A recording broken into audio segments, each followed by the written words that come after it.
گرانی ڕۆژ لەگەڵ ڕۆژ و چکۆلەتربوونەوەی سفرەی خەڵک. گرانی ڕۆژ لەگەڵ ڕۆژ زیاتری پەیداویستیەکانی ژیانی خەڵک لە نرخی ماددە خۆراکیەکان تا هەزینەی بێهداشت و دەرمان، لە کرێماڵ تا خەرجی هاتوچۆ و ئاو و بەرق و گاز، لە کاتێکدا کە بێکاری و نەخۆشی کۆڕۆناشی پێزیاد بووە، هەمووی ئەوانە بوونەتە گوشارێکی گەورەی دەرونی و کۆمەڵایەتی بۆ سەر زۆربەی خەڵکی ئەو وڵاتە. بەرپرسانی دز و گەندەڵی ڕەژیم بۆ کڕینی کەرەسەی منداڵە بە دنیا نەهاتووەکەیان چەمەدان پەیداویستیەکانی لە بازاڕەکانی تورکیە دەکڕن و یا بۆ هەر نەخۆشیەک و یان خۆشگوزەرانیەکی خۆیان و بنەماڵەکانیان بۆ دوورترین شۆنی جیهانیش بووە دەچن.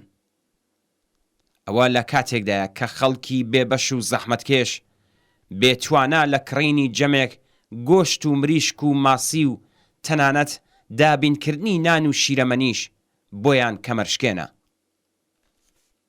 ئێستا لە هەواڵنێریەکانی ڕەسمی کۆماری ئیسلامی راپۆرتێکی تێروتەسەلی لە بابەت ڕەوتی ڕوو لەسەرەوەی نرخی کاڵا ئەساسیەکانی پەیداویستی خەڵک بڵاو کردوتەوە. لەم راپۆرتەدا هاتووە نرخی بەرهەمە خۆراکیەکان لە ماوەی 2 ساڵی ڕابردوودا چەند بەرابەر چۆتە سەرێ و بەتایبەت لە ماوەی 3 مانگی ڕابردوودا گرانی بە تەواوی لە کۆنتڕۆڵ چۆتە دەرێ. نرخی بەرهەمە خۆراکیەکانی سەرەتایی خەڵک وەکو ڕۆن، گۆشت و نان و شیرەمەنی لە ئاستێکی سەرسوڕهێنەردا زیادیان کردووە. قاسم عەلی حەسەنی سەرۆکی یەکێتی بنەکداران وتوویەتی شەکر ئەم کاڵا سەرەکیە کیلۆیەکی لە 16,000 تمەنەوە تا 300,000 تمەن دەفرۆشرێت. بەم جۆرە نرخی ئازادی شەکر 270% لە چاو نرخی دەوڵەتی چوونە سەرەوەی بەخۆیەوە بینیوە. سەرۆکی یەکێتی خواردەمەنیەکانی ئیسفەهانیش بە ئاماژە بە چوونە سەرەوەی نرخی برنجی ئێرانی بە 100,000 تمەن وتی ئەمڕۆ تەنیا 5% ئێرانیەکان ویان ئیسفەهانیەکان توانایی کڕینی برنجی ئێرانیان هەیە. هەواڵنەری مێر لە راپۆرتێکدا ڕایگەیاند نرخی تازەی ئارد 16,900 تمەنە و ئەم نرخە لە ڕێکخراوی پشتیوانی پەسەند کراوە.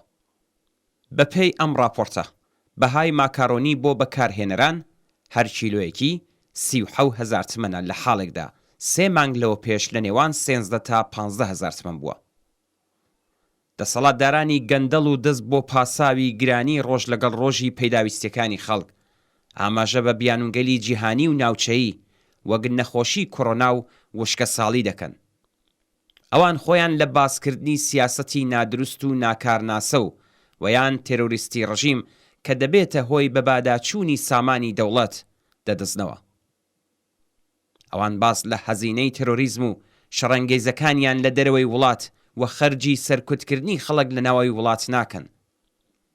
ملیاردها دۆلار لە داهاتی فرۆشی نەوت، خەرجی تەبلیغاتی مەسحەبی و ناوەندەکانی مەسحەبی، میلیتاریزەکردنی زۆرتری وڵات، خەرجی داگیرکردنی نظامی کوردستان، هەزینەی دەستگاکانی ئەمنیەتی و نظامی، دابینکردنی ژیانی لۆکس و عەیاشی ئاغازادەکان دەکرێت لە حاڵێکدا کە زۆرینەی خەڵک لە نانی شەویش بێبەشن. هێرشی ڕژیم بۆ سەر ئاستی گوزەران و بەڕێوەچوونی کرێکاران و خەڵکی هەژار دەبێت وەڵامی شیاوی خۆی وەربگرێتەوە. نابێت ڕێگە بدرێت کە ڕژیم ئەم دەسترێژیە ئاشکرایە بۆ سەر ژیان و گوزەرانیان تێپەڕکات و قەیرانی ئابووری خۆی بە بەهای توندکردنەوەی چەوسانەوەی کرێکاران و دزینی نانی سەرسفرەی زۆرینەی خەڵکی ئەم وڵاتە چارەسەر بکات. لە ڕاستیدا کۆماری ئیسلامی خۆی دەزانێت کە سەپاندنی ئەم ئاسە لە هەژاری و برسێتی بەسەر کۆمەڵگادا کاردانەوەی خەڵکی بە شوێن خۆی دادێنێت و خۆی بەرەو ڕووبوونەوە لەگەڵ سەر هەڵدانی خەڵک ئامادە کردووە. ئەم گشتە هێزی ئینتزامی و بەکرێگیراوی بەسیجی و چەقۆکێشی لیباس شەخسی لەسەر شەقامەکان و گەڕەکەکان دان پێدانان بەم ڕاستیەیە کە ڕژیم چاوەڕێی خڕۆشی خەڵکی وەگیان هاتوو چاوەڕێی شۆڕش و ڕاپەڕینێکی کۆمەڵایەتی دەکات. لەوەها بارودۆخێکدا ئەرکی کۆمۆنیستەکان و کرێکارانی پێشڕەو ئەوەیەکە تووڕەیی و ناڕەزایەتی پنگ خواردووی جەماوەری لە دژی گرانی و بێکاری و هەژاری ڕێک بخەن و هاو ئاهەنگی بکەن.